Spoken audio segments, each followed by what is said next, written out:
Oke, kita makan ya. Ada mie ayam, ada mentimun, ini nasi kuning ya. Sambil kita makan, saya ingin bercerita tentang yaitu Khairul Tanjung, juga dikenal sebagai anak singkong, lahir dari keluarga biasa.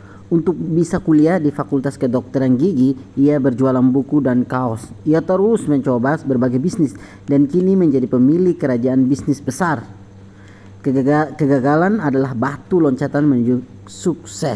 Kisah sukses beliau membuktikan rumus dasar bisnis. Ya, jadi rumus kita itu pertama kerja keras tambah keberanian mengambil resiko.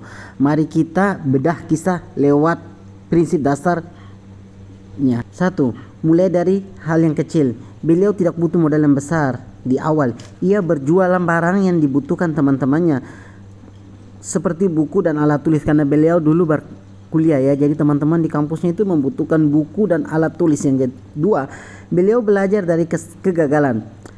Pasti pernah kita semua merasakan gagal. Beliau juga pernah mengalaminya. Bisnis pertamanya tutup, namun ia tidak menyerah. Ia belajar dari kesalahan itu untuk membuat langkah berikutnya lebih baik.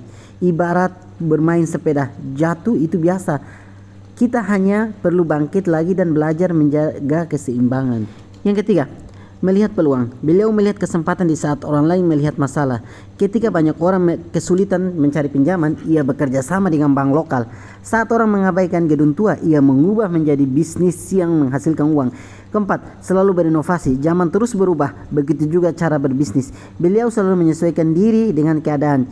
Jika kita menjual makanan, misalkan Anda harus mencoba resep baru jika pembeli mulai bosan. Jadi itu 4 dasar beliau sukses ya. Jadi pada intinya setiap orang sukses memulai perjalanannya dari bawah. Kesuksesan bukan hal instan yang dapat begitu saja. Semua butuh proses belajar dan pantang menyerah. Jika kita tertarik untuk memulai bisnis, usaha, atau lain-lainnya, maka jangan pernah menyerah. Karena pada dasarnya siapa yang menyerah dalam hidup ini maka dia akan kalah. Tapi siapa yang terus berkarya dan berusaha maka dialah pemenangnya.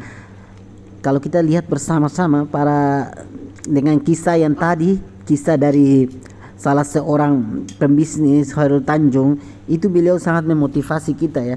Jadi kalau kita memulai bisnis atau hal apapun itu, kita lakukan dengan tekun, dengan bersungguh-sungguh, dengan berani, dengan penuh tekad yang kuat. Kapan kalau kita setengah-setengah, yakin dan percaya, yang menunggu kita bukanlah kesuksesan tapi kegagalan. Pada dasarnya kita semua manusia ini sama, setara. Yang membedakan kita adalah siapa yang mau berjuang dan siapa yang mau berusaha. Ketika kita berusaha diiringi dengan perjuangan, diiringi dengan doa, insya Allah kita akan pada sampai titik di mana kita bahagia. Terima kasih, sampai jumpa di video selanjutnya.